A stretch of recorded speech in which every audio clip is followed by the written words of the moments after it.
Good afternoon, everyone. So I am going to be doing another homeschool video in my playlist, and it is going to be 10 mistakes that I made when I first started homeschooling, and I'm going to share those with you right now.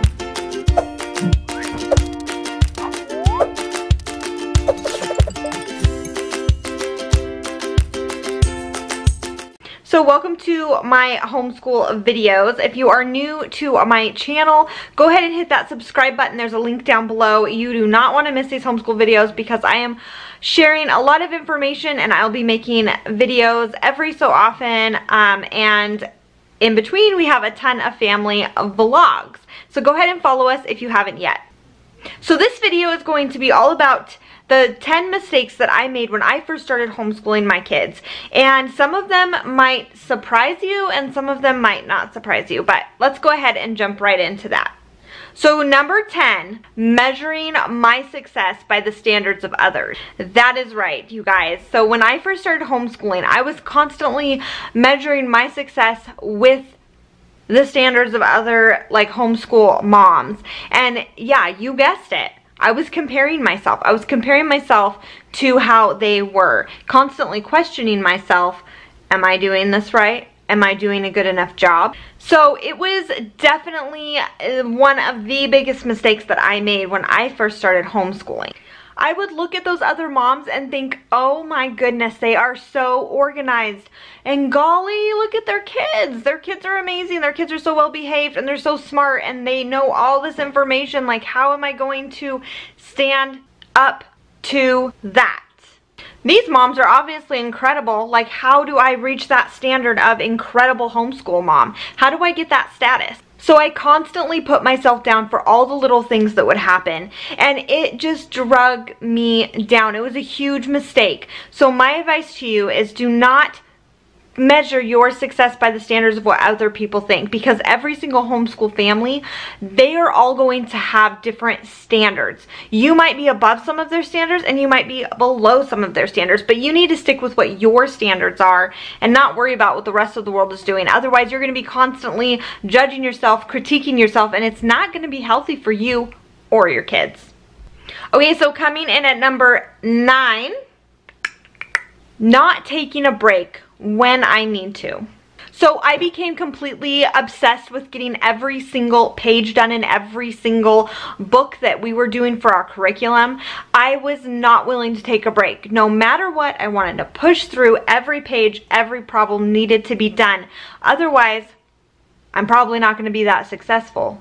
But that was a huge mistake. So when my 3-year-old son was born, we had been homeschooling for probably about 1 year. And I was completely obsessed that whole year with making sure that my kids got all of their work done, all of their workbooks, that nothing was left unturned. Well, when he was born, I was postpartum. I should have been taking a break. I should have not been worrying about all of the textbook stuff. But you know what? I made a mistake, and I kept pushing myself and pushing myself, and it was not the right thing to do because I was tired. When you're a new mom, you're not sleeping a lot, and I was exhausted, and we would wake up in the morning and I'm like, I've got to get this done, because if we don't get this work done right now, I am totally going to be failing my children.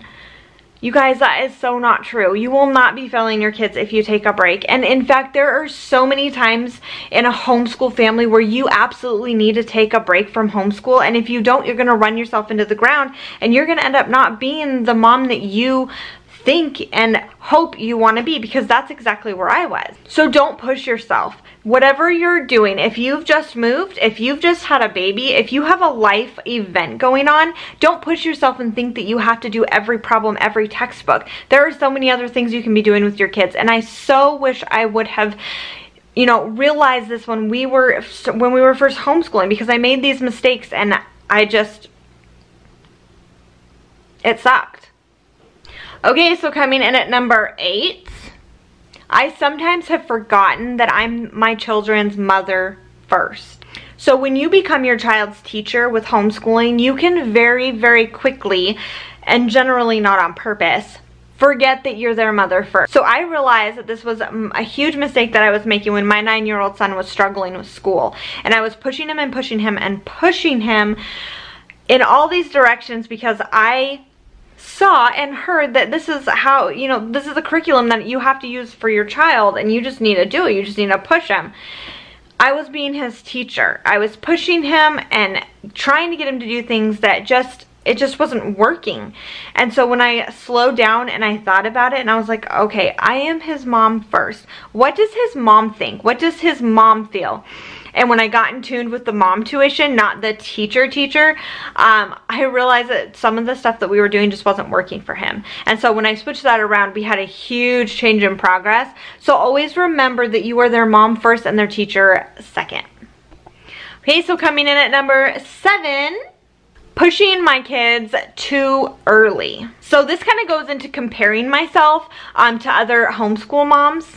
I would keep seeing all these extremely accelerated 6-year-olds and think, okay, what am I doing wrong? Because my 5 and 6-year-old is not reading yet. I mean, if their kids are reading and having handwriting like that when they're 5, I mean, surely I need to be pushing my kids even more. Mistake, you guys, that's a huge mistake. Don't do that. Just stop right there if you've been pushing your kids because you're yet again comparing them to other homeschool kids. It is a huge mistake. So I have recently adopted the idea that I am not even going to teach my kids math until they know how to read and they know how to write.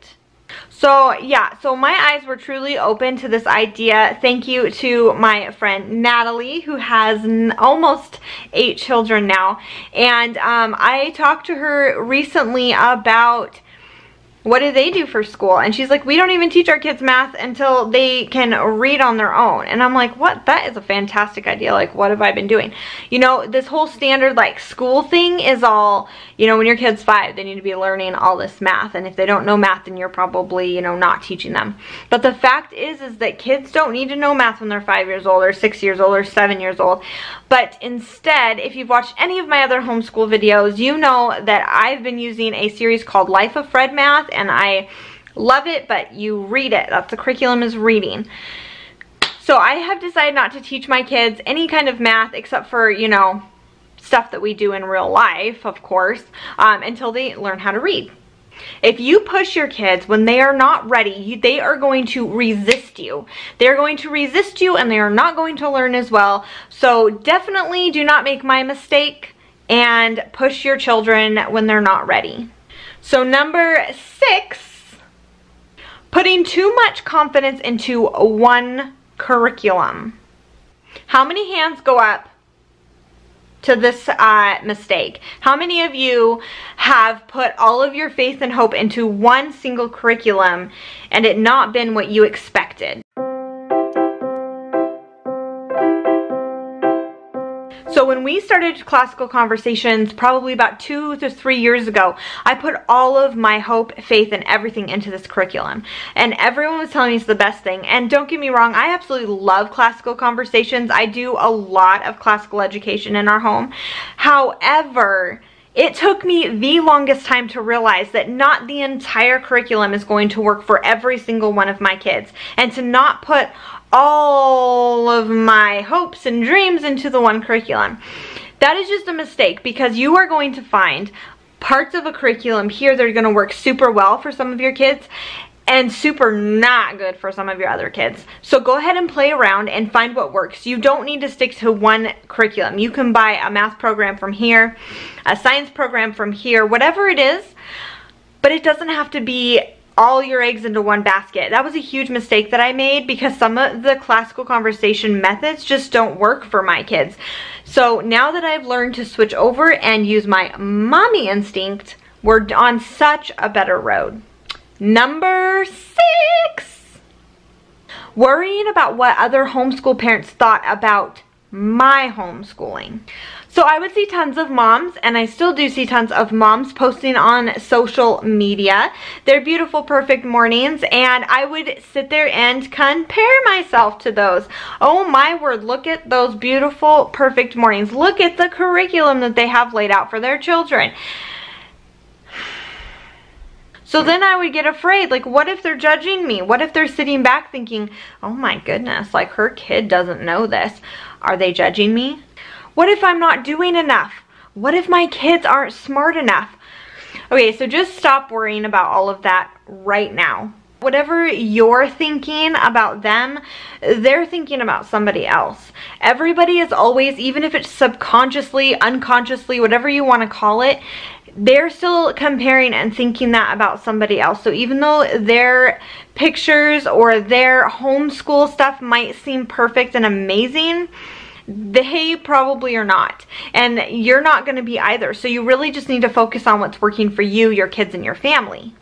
Just be humble, you guys. Just humble yourselves and stop worrying about what other homeschool parents might be thinking about you, and spend that time worrying about how you feel you're doing and what your family is doing, because that's going to be way more important overall. Number 5.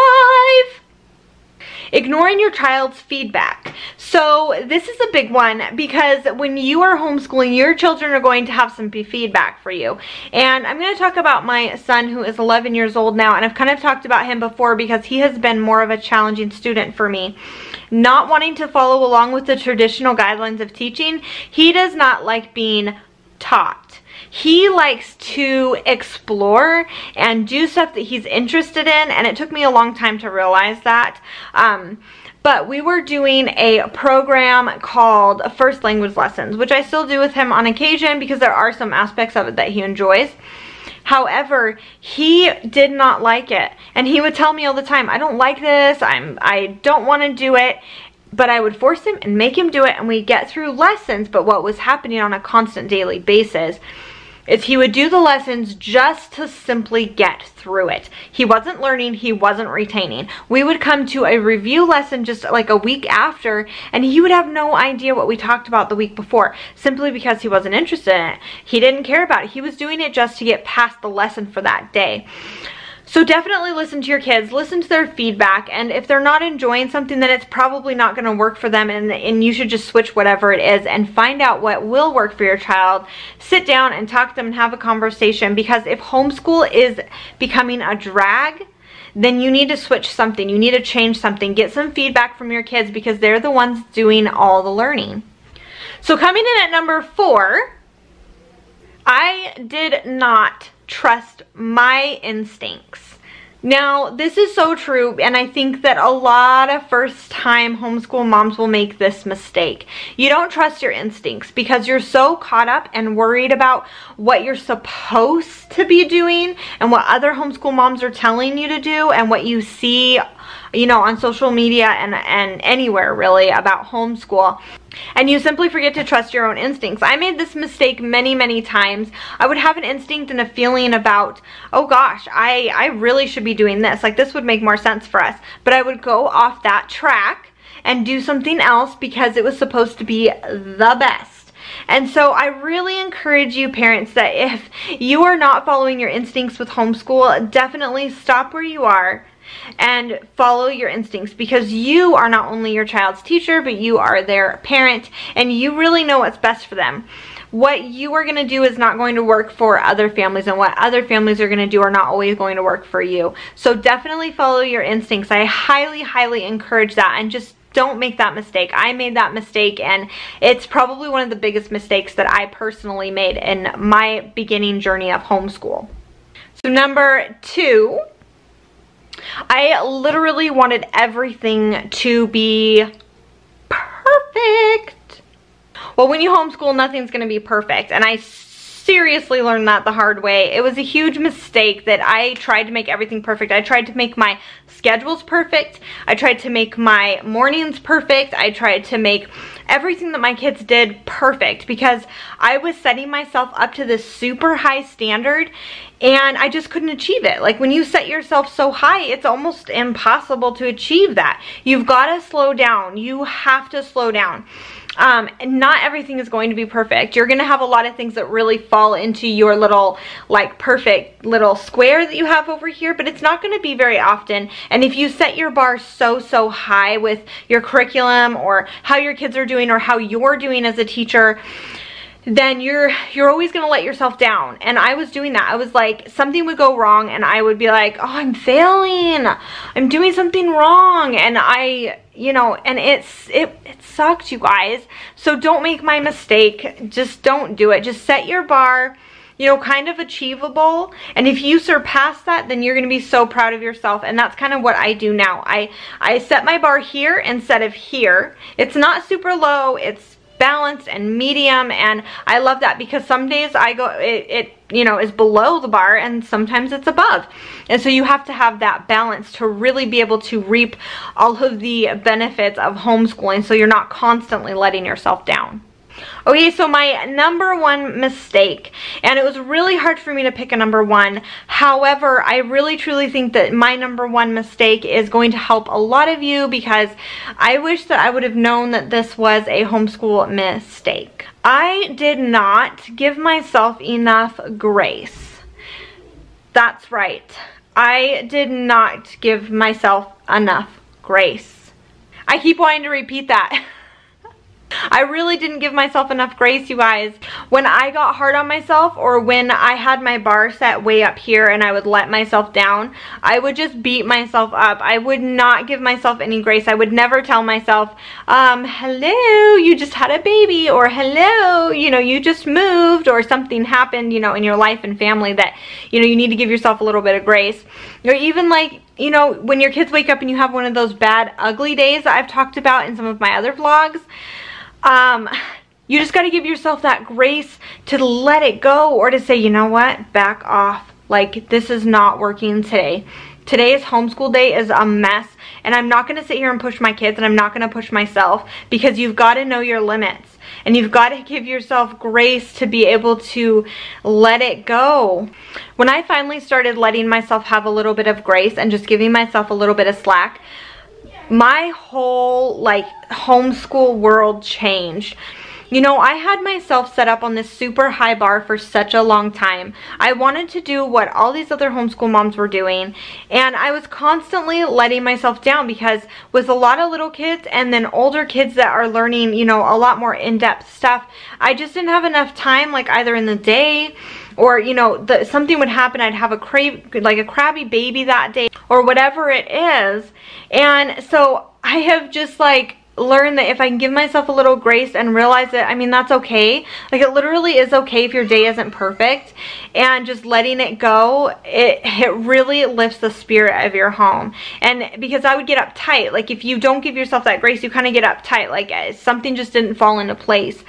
But allowing yourself to have grace to let it fall out of place is really, really important. So definitely don't make my number one mistake. Give yourself, give your kids, give your family some grace when it comes to homeschooling and in a general overall life. Well, thank you guys so much for watching my 10 mistakes that I made when I first started homeschooling. I really hope you guys enjoyed this video. I have so much fun making these homeschool videos, and I'm going to post the playlist to the rest of the videos in the description down below if you are interested. But if you love the homeschool videos that we're making, then go ahead and subscribe to our channel if you're not already, and go ahead and follow our journey. We do a lot of family vlogging as well as homeschool videos, and I will be placing more in this playlist, you know, as the weeks go on. So thank you guys again. You guys are wonderful. I love all the comments that come in, and yep, we will see you guys next time.